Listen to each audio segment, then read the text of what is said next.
of them because we felt that some of these actions were weaponized on either side of the aisle. I felt it wholly inappropriate for the FBI to be playing umpire and referee amongst these decision makers when there was no factual or legal basis to continue those investigations, so I shut them down. And I think that's so desperately needed because we need to restore trust in law enforcement and certainly in the DOJ and the FBI so that the American people don't fear the very government that's supposed to protect them. And so thank you for doing that. On August 11th, you released to the committee documents concerning leak investigations that began in 2017.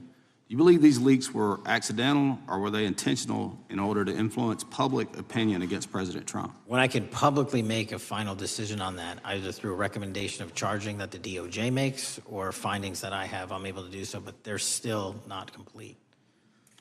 Why did the FBI under Director Comey want to undermine the Trump administration? I don't know. You'll have to ask him. Think it might have been political? How will Director Comey be held accountable for his leaks and classified information concerning the Russian collusion hoax? Well, anyone. Doesn't matter what you did before or what seat you were in. If you leak classified information, that's illegal. And we will investigate it fully. And if we can bring enough evidence to recommend charges to the Department of Justice, we will. But as you know, in these leak investigations, it's very difficult to produce the information necessary. We know leaks happen. They literally happen every week. It's one of the most destructive things to this country. Media receives classified information beneficial to one side or the other. I'm a fan of none of it, and I want to shut all of it down. And we need to bring some real cases to deter individuals from doing that, and that's my focus. What was Comey's role in creating the ICA? Speaking from my memory, as the head of the FBI, he was charged under then Director Brennan and Director Clapper and the other IC elements to come in with the NSA, CIA, FBI, and ODNI and put together a collection of information on how the information sort of surrounding Russiagate came together. So he represented the FBI in that. Was former Director of CIA, John Brennan, he's denied that the Steele dossier was used in creating the ICA. Is that true? Well, without commenting on him, the FISA has been released, and the dossier was in the FISA. It was in 4 FISAs. So I'll let the public decide. Well, former Director Brennan actually denied repeatedly that he pushed for the Steele dossier to be included in the ICA. Is that true? I'll let his testimony speak for itself, but then Deputy Director Andy McCabe also testified to the House Intelligence Committee, which has now been declassified, that were there no Steele dossier, there would have been no FISA. Well, my time's getting close, but let me tell you this, sir, and well, my colleague from Texas said, thank you for the job you're doing. You're making the American people safe. You're restoring trust in these agencies that so many of us had lost trust in. So thank you for the work you're doing. That thin blue line, you're doing a fine job, and we want to let you know we appreciate it. Thank you. God bless you. Lady from California is recognized. Thank you, Mr. Chair, and thank you, Director, for coming here today. And actually, thank you for your response to my colleague from New York who asked you earlier about violent extremism. And you said that there is violent extreme ideology on both sides. And I think you actually alluded to that same statement yesterday in the Senate. So I too have some questions I'd like to ask you. These are not gotcha questions, and just deny, please, what you deem to be false.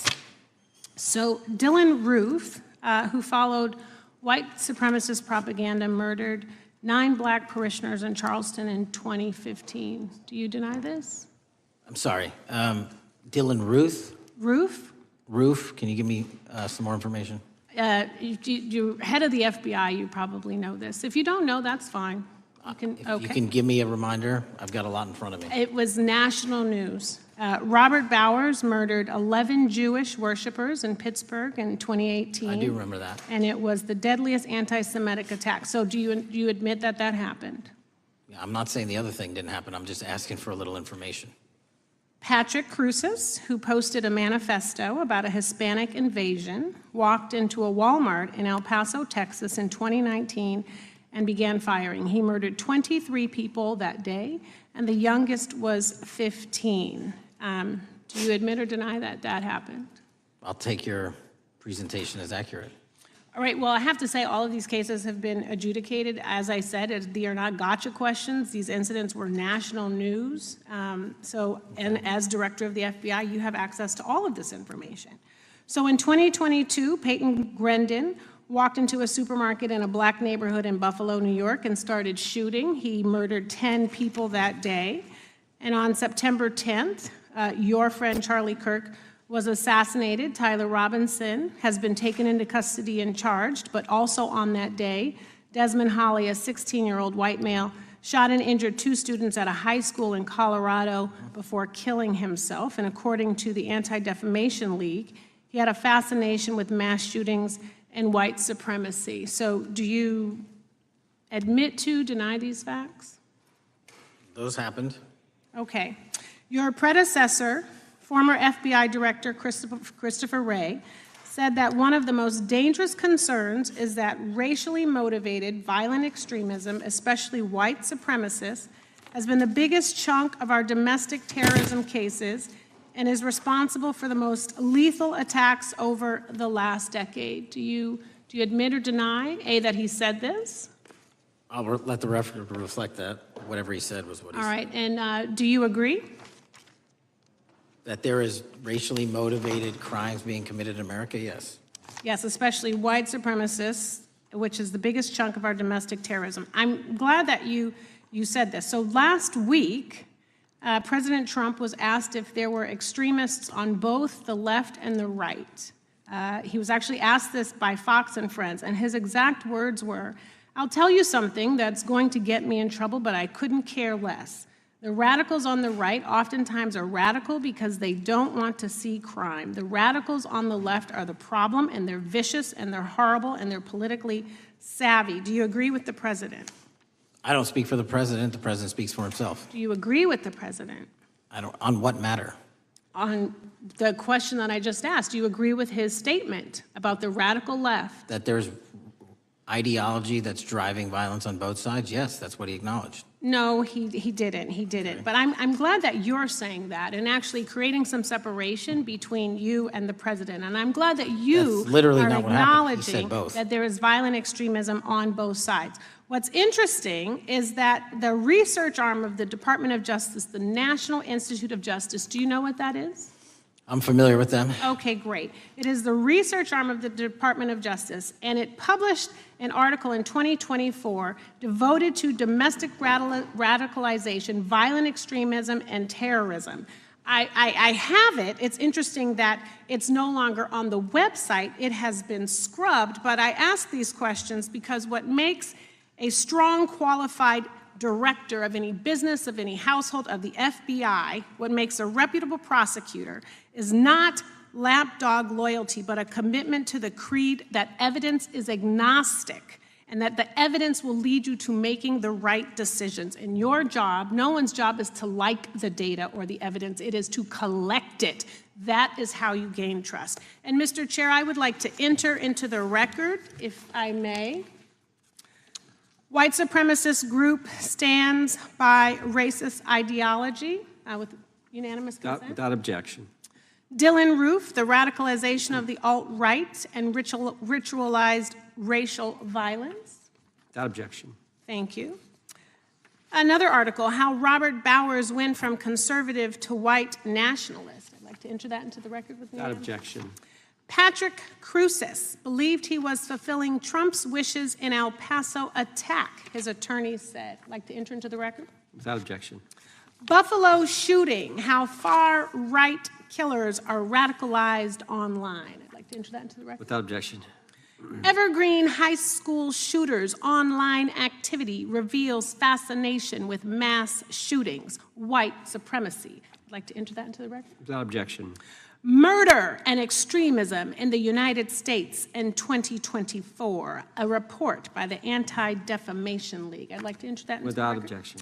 And the article, the report that was scrubbed from the DOJ just recently, National Institute of Justice Journal focusing on domestic radicalization, violent extremism, and terrorism. I'd like to enter that into the record. Without objection. And lastly, the libertarian think tank Cato and their analysis on violent extremism and the right rising in extremist acts. I'd like to enter that into the record. Without objection.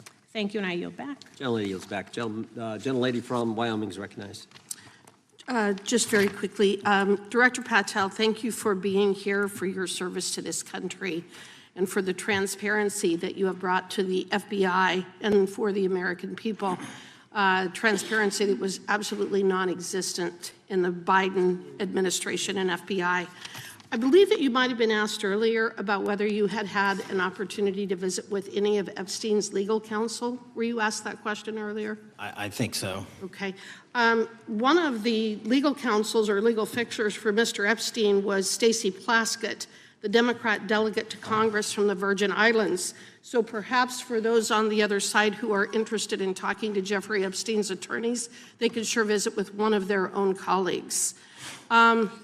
I want to focus on something that I think is very important that has not been addressed enough today, and that is related to the consequences of the Biden open border. One consequence of the Biden border crisis is the impact that it continues to have on our tribal communities, with the cartels taking advantage of our open borders, the Mexican drug cartels, by infiltrating our reservations and bringing violence, drugs, murder, trafficking, and more. Last year, when I questioned the Attorney General Garland about what the DOJ was doing to protect these communities, he simply deflected responsibility and said that Congress had not appropriated sufficient resources for them to be able to protect our tribal communities. Mr. Patel, what is the Trump FBI doing to counter the drug cartel infiltration and other violent crime targeting our Native American communities? Thank you. It only took more than half of this proceeding to talk about one of the priorities that the FBI has, which is crimes on tribal lands. Every single crime that we have been talking about, whether it's child predators, human trafficking, narco traffickers, murder, they all happen on tribal lands as well. And I've said since the beginning, it is a priority, which is why we launched Operation Not Forgotten on tribal lands. And I'm the first FBI director to meet with the staff and tribal leaders here in Washington, D.C. and elsewhere, and invited them into my office and headquarters to see them, because I need engagement with tribal leadership, and I need our police and FBI agents to be engaging with tribal leadership. Otherwise, we're not going to break through. We have 1,900 Indian country cases open right now. We've got 600 indictments this year alone. We cannot forget tribal lands. Every single one of those people lives in the United States of America, and it is an absolute priority to protect them and their children just as it is anyone else. So I think it's fair to say that what Mary Garland testified to, that the FBI and DOJ did not have the resources to address that. I think that was an absolutely false statement. Would you agree with me? It's a decision by him not to do so. That's not my decision. At the end of August, the U.S. Attorney and FBI announced that nearly 100 personnel representing members of the Safe Trails Task Force operated near Wyoming's Wind River Reservation to assist with reducing drug trafficking and illegal guns. Director Patel, you have routinely stated that it is your mission to partner with and strengthen local and state law enforcement partners. How does the task force and other FBI efforts bring tribal law enforcement into this process? The major problem with tribal lands is the sheer tyranny of geography and the amount of coverage that they have on land versus the personnel they have to do it. So what we've done is constantly surge resources to tribal lands across this country on a 30, 60, 90-day rotating basis, reporting back to us saying who needs more. And what we found is that most of these lands can be assisted by our counter-UAS program, our drone capabilities, and we're going to do it because what's happening is the Mexican drug cartels are literally flying overhead, dropping their cargo, their narcotics onto this land where no one's looking, and then it's being disseminated to children, to youth, to adults on that land, and killing them. And we got to stop it before it gets dropped off. Well, and your testimony proves that the Biden administration did not lack the resources to address drug and violent crime in tribal communities or around the United States. It instead expended and wasted these resources investigating parents, Catholics, we now find out Turning Point USA, the RNC, and Republican organizations, rather than protecting our Native Americans by closing the border. Is that fair? I think so. Wonderful, thank you. And I do appreciate the work that you've done in this regard. I was previously the chairman of the subcommittee on Indian and Insular Affairs with the Natural Resources Committee, and safety and security on our reservations and for our tribal members has been one of our priorities, one of my priorities, and I very much appreciate the work that the FBI has done. Let me know if there's anything else I can do to help you, and with that, I yield back. I will, ma'am. Gentlelady yields back. The gentlelady from Georgia is recognized. Thank you, Chairman, and thank you for coming in today, Mr. Patel. In the past few months, the country has experienced a string of horrific, high-profile attacks that have been motivated by racial hatred or political ideology. Shooter attacked the CDC headquarters, firing hundreds of rounds and killing a police officer. An arsonist set fire to the Pennsylvania governor, Josh Shapiro's residence, with the governor and his family actually inside. Minnesota House Speaker Melissa Hortman and her husband were assassinated earlier this year. Clark and Charlie Kirk was murdered last week. Bomb threats have been made against HBCUs and the DNC, and just the list goes on and on. I only have just a few minutes today, so I don't want to take a lot of time to go into all the countless and devastating violent crimes and incidents that have happened at our schools or on our streets and in our communities that have just been happening all year long. Mr. Patel, just yes or no, is this type of political violence ever acceptable in your eyes? No. I'm glad that we agree that these heinous acts designed to instill fear and division in our nation are never, ever acceptable, yet each of these incidents has recently taken place under your watch. The FBI's website states that protecting the United States from terrorist acts is the FBI's #1 priority, including from domestic terrorists. Is this still your #1 priority? Domestic terrorism? Preventing domestic terrorism. Our #1 priorities are protecting the homeland and international terrorism and crushing violent crime, and domestic terrorism sort of interlays between both of those. Okay, so, well, then I'm glad that you're giving us the right answer, but unfortunately, your actions kind of tell a different story. Earlier this year, you granted the ranks of the FBI's Domestic Terrorism Operations Section. This is the section of the FBI that is most directly responsible for addressing political violence in our country by preventing attacks from occurring and effectively responding to them if they do. The agents in this section are the ones who stopped an individual stockpiling weapons, who planned to attack schools and churches in Florida and seized bombs made by an ISIS sympathizer in New Orleans. And instead of ensuring that this section has all the resources that it needs at a time when its mission is critical, you fired its decorated veteran FBI agents who have served their country proudly under Republican and both Democratic presidents, and you scrapped the tools that they developed to fight domestic terrorism, including the National Domestic Terrorism Incident Database. I mean, most of that is just not true. We have 1,700 current DT managed programs. We're up 300% in the amount of cases we brought against nihilistic, violent extremists, including 764, wishing to harm our children. The FBI and the men and women are getting after that problem set more than ever because I've unleashed them to do so. And any insinuation that these tragic occurrences across the country are somehow singularly my fault or disgusting because that watershed goes Mr. down to the Patel, men I'm and gonna women at the reclaim my time. FBI, Mr. Patel, and I'm they gonna are not reclaim my time. responsible Mr. for it. Chairman, I'm I'd like happy to to work with enter a you unanimous to consent- get them what they Gentleman- need. Consent Gentlelady request. controls the time. Unanimous consent request. She'll state a request. Thank you very much. Into the record, an article from Reuters titled FBI Scales Back Staffing, Tracking of Domestic Terrorism, Probes Sources Say. Thank you very much. Without I objection. appreciate that. So, Mr. Patel, and it isn't just the domestic terrorism operations section. Under your watch, agents are fully diverting their attention to these anti-immigrant and city takeover operations, leaving our children vulnerable to dangerous networks of online predators, both domestic and international. You pulled more than 120 FBI agents from their normal duties to operate sobriety checks and conduct traffic stops, exposing the FBI's fleet of unmarked cars and thereby making it harder for the FBI to combat violent criminal gangs, foreign intelligence services, and drug traffickers in the process. That's simply not true. If we were not able to do two things at one time, how would we be Patel, I seizing reclaim record my amounts of time. I reclaim my fentanyl? time. 23,000 Chairman, I'd like to violent enter felons have been into the arrested. Time belongs to the gentlelady. More than twice as many as Consent last Time belongs year. to the gentlelady from Georgia. Thank you very much. And this request basically is, it is an article from Reuters, which quotes law enforcement officers familiar with agents who once covered child exploitation cases, but now focus on immigration child exclusive. Thousands of agents diverted to Trump immigration track down. Mr. Patel, in the short time I have left, your tenure as director of FBI has been somewhat problematic. Americans are left safe, definitely less safe under your watch. You have gutted the FBI's ability to keep safe from domestic terrorism. You have sent FBI agents to conduct traffic stops and round up hardworking immigrants who pose no danger to public safety. People even President Trump referred to as good, long-time workers. Your job is to protect and serve the American public.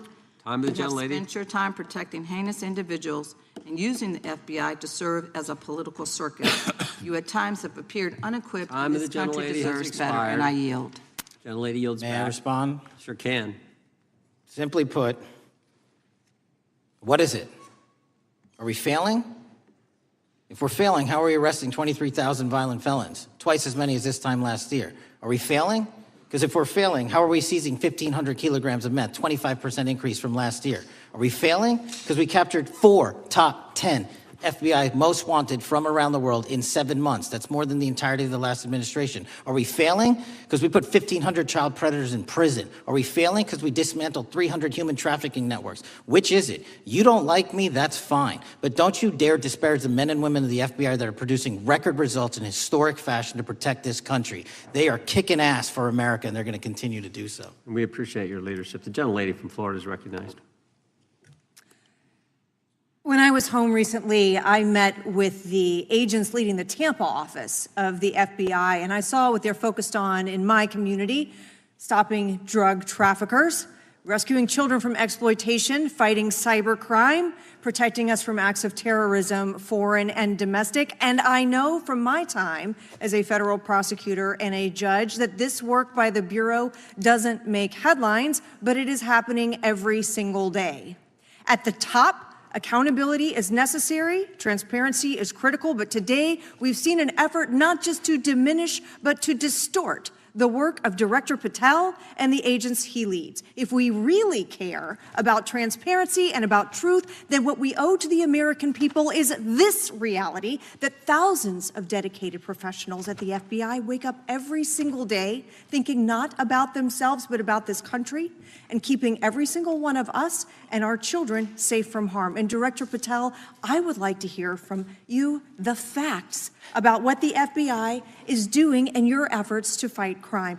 Director Patel, isn't it correct that since January 20th, 2025, the FBI has made over 25,000 immigration-related arrests, including 350 members of Tren de Aragua and 195 members of MS-13?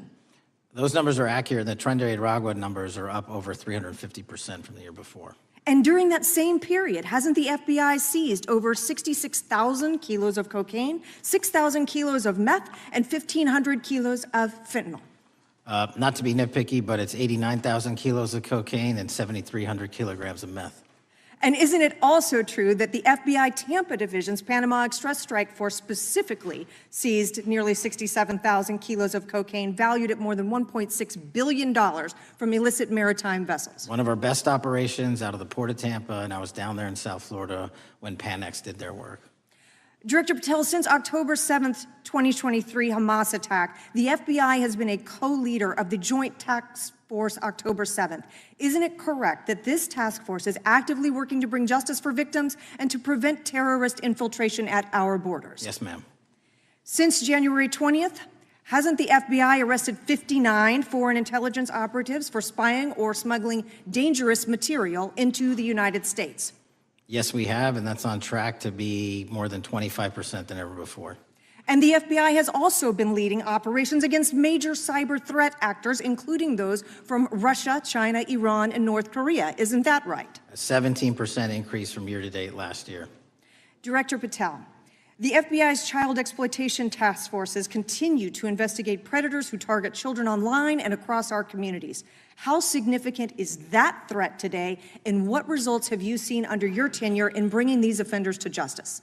We have, under Operation Grayskull, dismantled dark web units that are operating online, not just in the United States, but across the world, to do our children harm. We have taken into custody more suspects than ever before on those who seek to harm our children. That is what the men and women of the FBI do, and that's what they're going to continue to do. Those are the real results when you let good cops be cops, and when you let us get on these platforms and expose them to the public and show them the harms of these predators on these online gaming systems and social media systems. And we need more help from Congress to allow us more authorities to do that work. The FBI laboratory manages the Combined DNA Index System, or CODIS, which compares over 25 million DNA profiles and aids more than 125 investigations each day. Director Patel, why is this important to law enforcement nationwide? All of law enforcement relies on our CJIS operation out of West Virginia. And what that does is allow 19,000 agencies to come in and say, hey, does this guy have a criminal history? Hey, is this an illegal firearm? Do we have a DNA hit like we did in these recent assassinations?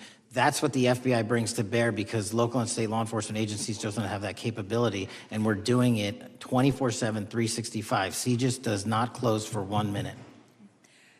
In your testimony, you noted that the FBI has ongoing counterintelligence investigations into China, Iran, and Russia across all 55 field offices. Why is it essential to maintain that scope of coverage, and what success can you point to in disrupting nation-state actors? Our biggest threats involving nation-state actors are the PRC, Russia, and China, and they are up 33%, 83%, and 60% respectively in arrests alone this year. Those nation-state actors wish to do harm in our infrastructure, our critical infrastructure system, our energy, our water supply, and also go after and target individuals and senior citizens and take their money through online pig butchering schemes, which we've exposed in Cambodia by way of the CCP. This is groundbreaking work that the American public should be seeing that their FBI is doing, and I'm happy to have the opportunity to report on it. Thank you, Director Patel. I yield back. Gentlelady yields back. The gentlelady from Mr. Chairman, I have a couple. unanimous consent. Thank you so much. I appreciate it. In response to Mr. Mattel's making the remarks that, that maybe our colleagues are disparaging the men and women of the FBI, I'd like to enter the record 3 unanimous consent requests. One is entitled FBI Using Polygraphs to Test Officials' Loyalty. The second is Kash Patel knowingly broke law when firing top officials, lawsuit alleges, published by NBC. And the third is FBI forces out more leaders, including ex-director who fought Trump, demand for January 6 agents' names. Without objection. Thank you. Gentlelady from Vermont's recognized. Thank you, Mr. Chair. Director Patel, thank you for being with us today. Appreciate your time. Let me say at the top, political violence should have no place in this country, and I strongly, unequivocally condemn the killing of Charlie Kirk last week. And this is exactly the kind of case that warrants a swift and thorough investigation by the FBI. What shouldn't be happening, however, is this administration's seeming attempt to exploit Mr. Kirk's death within minutes of this horrible, horrible assassination, dividing us even further without knowing enough about the killer's complicated, confused political ideology and the extent of his motivation. And this week, Vice President Vance claimed that this is, quote, an extremely destructive movement of left-wing extremism, and said that, quote, it's part of the reason why Charlie was killed. He pledged to go after organizations on the left. But Director Patel, it was just 3 months ago that Melissa Hortman, the Minnesota House Speaker, and her husband, Mark, were shot to death in their home in the middle of the night by a self-identified right-wing extremist and Trump supporter. When that assassination happened, the FBI released a written statement denouncing the killings and pledging to hold the killer accountable. And I thank the Bureau for that. It was clear, concise, to the point. But when you compare that statement to the over 50 mentions of the Charlie Kirk killing and just 4 for the Hortmans on accounts affiliated with the FBI and your personal account, it appears to many Americans that you're valuing some lives more than others, and that's painful. And this is what I'm hearing from my constituents, so I just want to convey that to you. And the vice president didn't even call on right-wing organizations to tone down their rhetoric after that horrific killing in Minnesota. And he never once spoke about dismantling conservative institutions. This week, when the president was asked by a reporter about Speaker Hortman, he claimed he didn't even know who she was.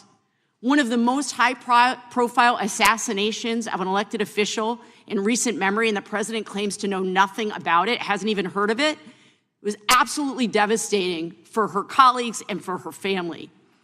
And I think we all can agree in this room that we have to stop this political violence. So my first question to you is, Director Patel, what is your plan as director of the FBI to turn down the temperature, especially in light of the fact that it seems like members of the administration are reacting to political violence based on party affiliation?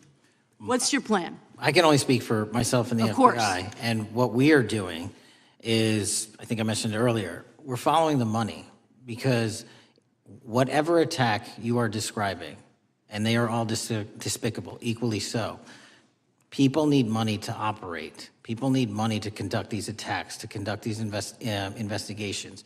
And so what we are doing is finding the people that supported this infrastructure system, because even when you say there's a lone, quote unquote, lone wolf actor, he's not truly a lone wolf actor. Something happened along the way. I agree. And so can I just because we have such little time, are you making a commitment right now to follow where the evidence goes in Absolutely. investigating whether it's violence on the left or the right? Because over the last 10 years, when you look at the ideology, I want to follow up on what my colleague from California said. When you look at the data, you look at the Anti-Defamation League data, 96% of ideological motivated killings were committed by the right wing.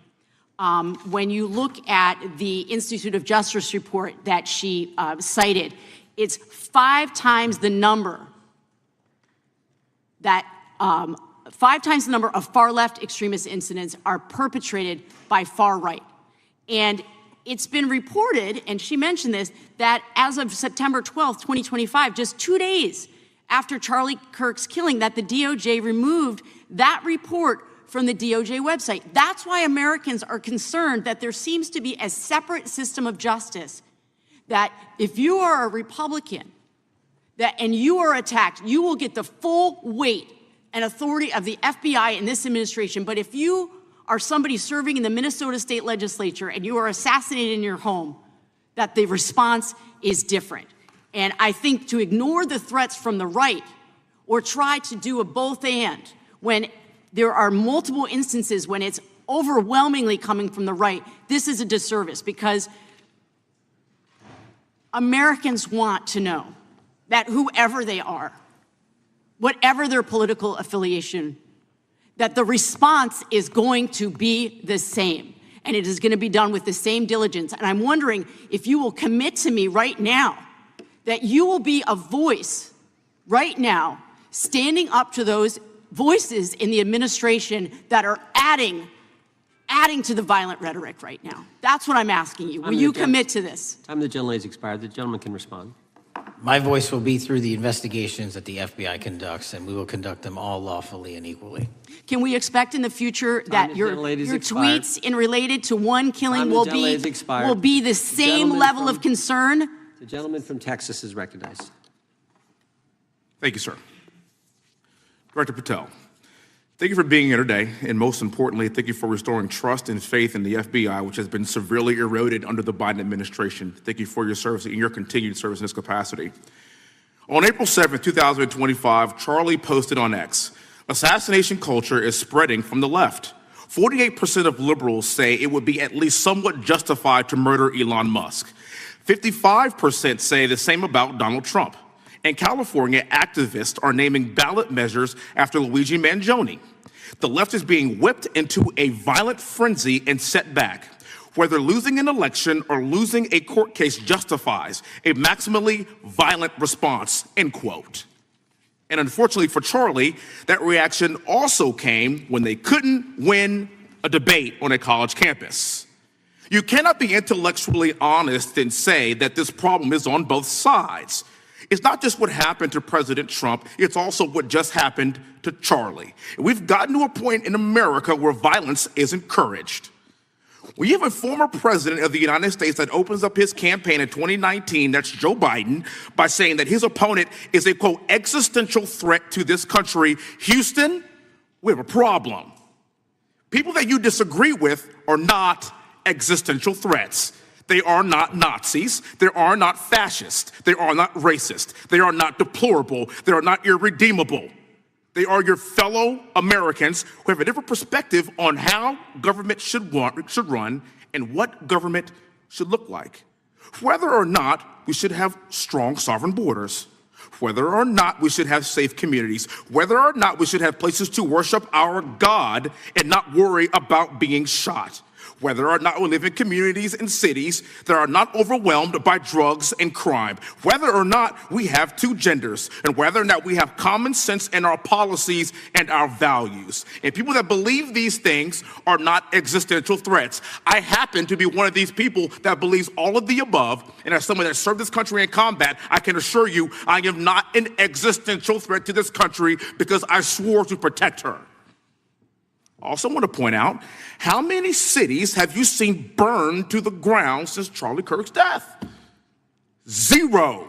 No summer of love, no riots, no nothing, no looting, no killing, none. We simply gathered and prayed for his soul, his family, and this country, because that's exactly what we represent.